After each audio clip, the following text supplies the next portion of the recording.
What's good, guys? UFC Vegas 87, guys. We're going to be breaking down the whole entire card, guys. Judging off all the face-offs. This is the weigh-in recap. We're basing our predictions on how the fighters look facing off against each other. Guys, my last video, the unpredictability of Umar Nurmagomedov got taken down because of a copyright strike. Stay tuned, guys. Keep yourself subscribed, guys. I'm trying to avoid all types of copyright, guys.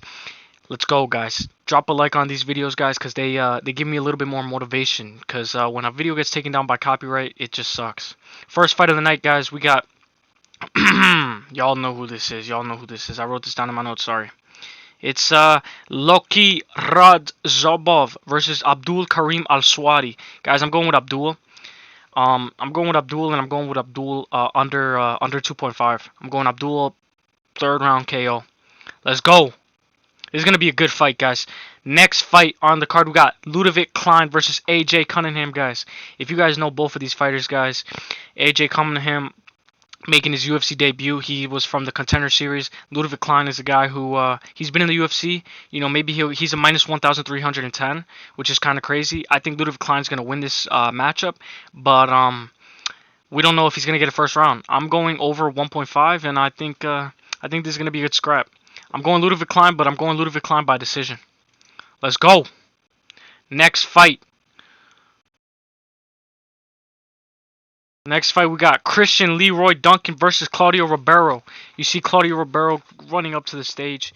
You know, he's a little bit excited. If you have Claudio Ribeiro, it's by first round knockout. If you have Christian Leroy Duncan, bro, I'm going over 1.5. I think Christian Leroy Duncan can win this by decision. That's what I'm going with. Christian Leroy Duncan is huge, bro. I'm going Christian Leroy Duncan by decision. Let's go.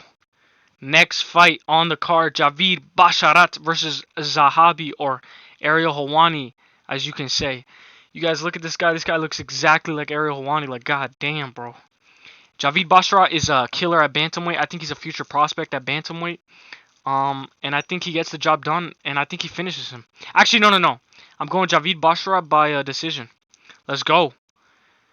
Ariel Helwani's taking an L this Saturday. Alright, next fight on the card. Eric Anders versus Jamie Pickett.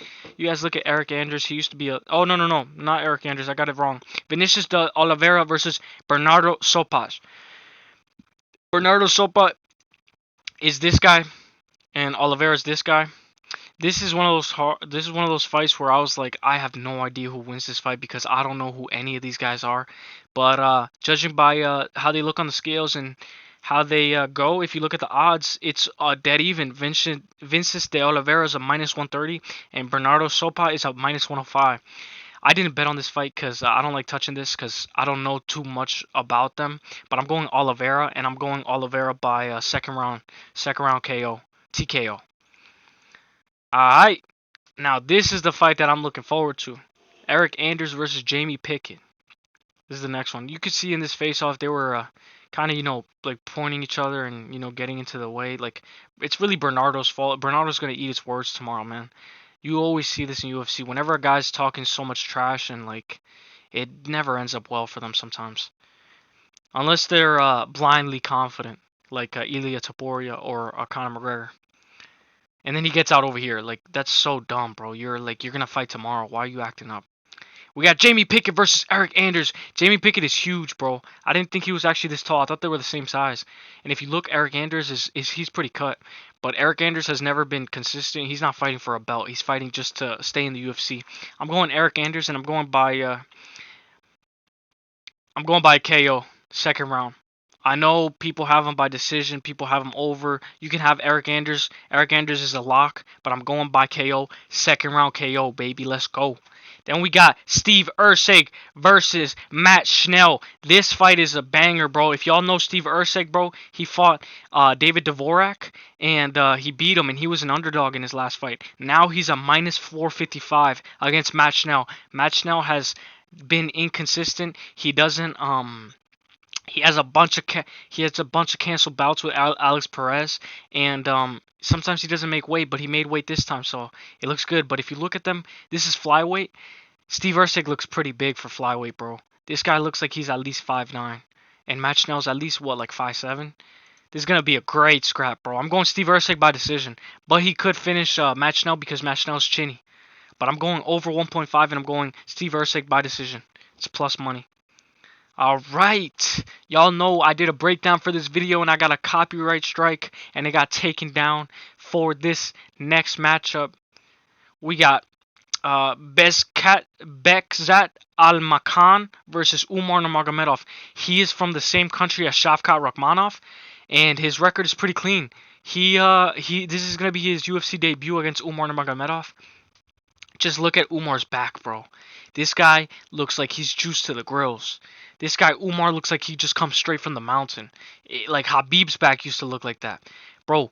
I'm not gonna lie, if he's coming from the same place as Shavkat, you guys better look out for this because he could probably lose this fight against Umar, and then his next 3 fights could be he could really put the division on notice. Depending on how he does against Umar, keep a close eye on him, guys, because this guy, I feel like he could be a solid new addition to the UFC. And Umar, I have Umar over 1.5, and I'm going Umar by decision, but a lot of people are going Umar by submission. Umar is a minus 1700, minus 1795 to be exact, and Bekzat is a plus 680. These guys are pretty nice to each other when they do the face-off. Umar just looks ripped. He just looks ripped, bro. These guys made weight. Everybody on this card made weight.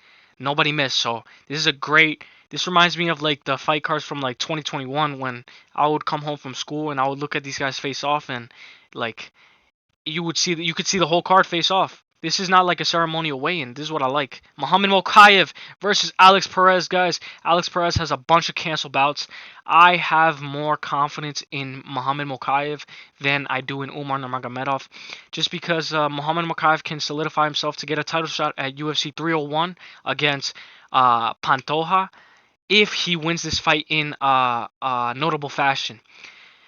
Brandon Royval seems like he might get passed and skipped the line if Mokaev calls for the shot at 301 in Brazil against Pantoja. But we don't know. We're going to see how Mokaev does. I think he's going to submit Alex Perez. If you guys look at the odds, under 2.5 are way better than his plus.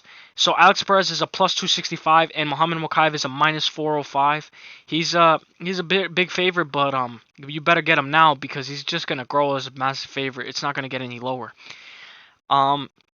The under 2.5 is a little bit better odds, but if you look at these face-offs, man, I think Muhammad Mokaev is just gonna wash right through him, bro. You just look at this man. Alex Perez is very chinny. He gets submitted. He got submitted by Davidson Figueiredo in the first round. He got submitted by Alexander Pantoja in the first round. That guy just he's fighting for his UFC contract.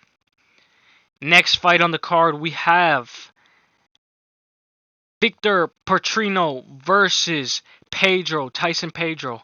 You guys look at Victor Patino. He looks exactly like Rodolfo Vieira, who fought Armin Petrosyan.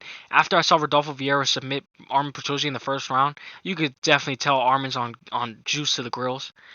This guy, Vitrino, he's definitely juice to the grills. Look at this guy. He's on the sauce. Just look at him. He's definitely doing gear. Tyson Pedro is the guy who's either going to finish you in the first round. He does this corny ass stuff. I think this is so corny. But especially when you're like a guy like Tyson Pedro. Like, you're not consistent at all. When you look at this, though, Tyson Pedro is a guy who's either going to knock you out in the first round or is going to lose by decision. I'm going Victor Patino. I'm going by second round KO. Let's go. Next fight, the main event, guys. This card is not that much, it's not that stacked. But we got UFC 299. I'm going to be uploading like crazy, guys, so stay subscribed and click the bell so you never miss a video, guys. I'm uploading like crazy UFC 299 fight week. I'm going to be doing a breakdown on Kevin Holland. I'm going to do a breakdown on Jack Della Maddalena. I might do a breakdown on Sean O'Malley, and then I might do a breakdown on the other, it's Dustin Poirier versus BSD. I might do a little breakdown like that. We look at Shamil versus Rozenstruik, guys. Look at how huge Shamil is, bro. This is a guy who's from Dagestan. This is his second fight in the UFC, and he's main eventing already. You guys look at him. He has a clean beard, battle of beards. These guys have pretty nice beards, but they don't have enough hair on the top. But I guess that comes with age, am I right? We're all going to lose hair at one time. We're all going to lose hair one day, right? Not me. I'm just kidding. All right. You look at this. the way I look at this, bro, this is not going like the last UFC Mexico where it went to decision. This is not going to the decision. This is gonna end within the first round, second round, or third round. I don't think this fight touches the fourth or the fifth. If you guys like the under 3.5, it's good. Or if you guys like the under 1.5, that's a little bit more risky though. The over 1.5 is plus money, but we have the odds. Rozenstruik is a plus 135, and Shamil is a minus 185. This guy was a minus 150 at the beginning of the week, and then he grew like 30. He grew by $30. And I think Shamil's going to win. A lot of people are just betting on Shamil on money line, and you can tell just by how much the odds are changing. But if you guys like the dogs, one of the best dogs on this card is Rozenstruik by knockout, because we know somebody's gonna get knocked out or finished in this fight. Somebody's gonna get finished in this fight. But I think it's gonna be Shamil doing the finishing. And when we look at this face-off, it's the fifth, sixth main event for Biggie Boy. We know Biggie Boy is a beast, man. He's a beast he's a beast when it comes to power, but when he's on the floor, he looks a little bit weird. He doesn't look like he belongs there. I'm going Shamil Gaziev, and I'm going by second round TKO. I'm not going by submission. Second round TKO, guys. If you guys like this video and want to see more weigh-in recaps where I discuss all the fighters on the scales and I see the last face-offs, drop a like on the video, guys, and comment. That's the least you guys could do, guys. I got hit with a copyright strike, guys. I don't want to get hit with that no more, guys. Improve the likes, comment for the algorithm, guys. Let's go. The best is blessed, baby. I'll see you at the top. Guys, enjoy the fights tomorrow, guys. It's lit. Let's get it, baby. Hey!